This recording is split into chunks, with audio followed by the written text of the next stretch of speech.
Shihoko Goto is the Deputy Director for the Asia Program at the Woodrow Wilson Center. She's also Director for Geoeconomics and Indo-Pacific Enterprise. She's with us from Tokyo.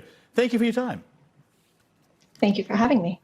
Okay, so the White House continues to insist that Nancy Pelosi's trip to Taipei, her visit there, does not represent any significant change, or any change at all really, to US policy towards Taiwan. Listen to this. There's no reason, as I said yesterday, for Beijing to turn this visit, which is consistent with longstanding U.S. policy, into some sort of crisis. But if U.S. policy hasn't changed, it certainly is confused. President Biden has suggested at least 3 times the U.S. would defend Taiwan if it was attacked. The Trump administration ended a ban on U.S. diplomats interacting with Taiwanese diplomats. That has not been reversed by Biden. U.S. policy seems to be sort of changing, or very confused, or changing in real time before our eyes. Right. I think it's less of a change and more of a splintering within the United States. So you did mention that the White House is saying that there is no real change in America's policy towards Taiwan. But at the same time, we have to bear in mind that at the forefront of this is the adherence to the One China policy, to declare that Taiwan is actually under the auspices, under the control of China. That is something that the United States has chosen. And it is something that requires a lot of diplomatic interpretation. And in this relationship, words matter.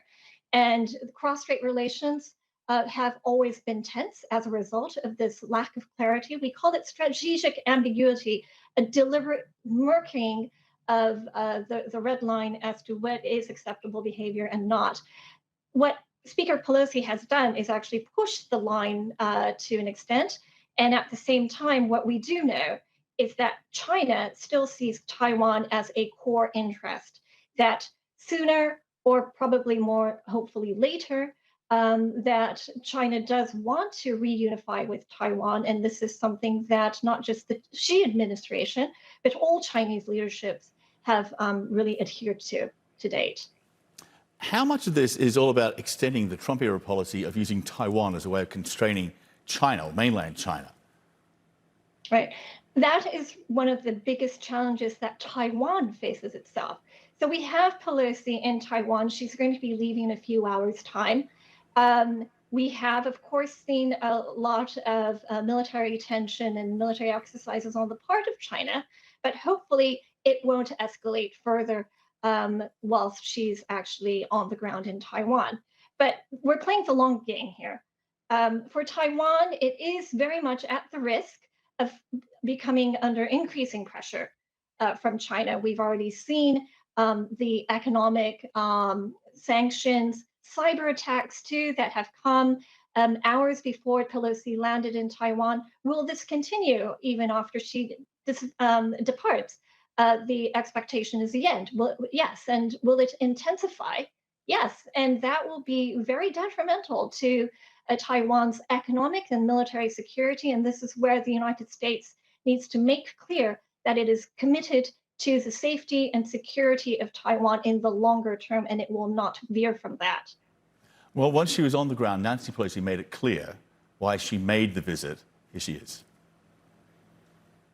We commend Taiwan for being one of the freest societies in the world, for your success in addressing the COVID issue, which is a health issue, a security issue, an economic issue, and a governance issue. We congratulate you for that.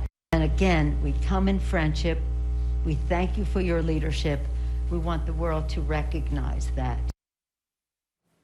Was there a way of making that gesture or delivering that message without risking a reaction from Beijing that could potentially spark World War III? I think at the stage when she said she was going to Taiwan, that was already raising tensions between the United States and Washington. I think that once she declared that she was going, for her to back down was no longer going to be an option.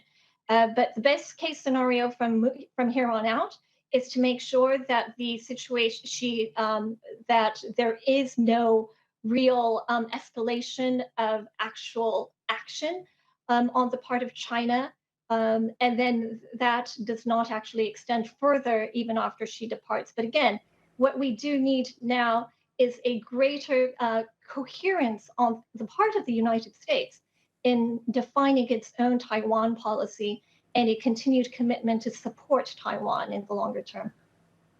Shihoko, thanks so much for being with us. We really appreciate your insights. And again, this news conference is underway there in Taipei. We're going to listen into that news conference. So we thank you for your time, Shihoko, but let's listen into what Nancy Pelosi and the leader of Taiwan have been saying. Here we go.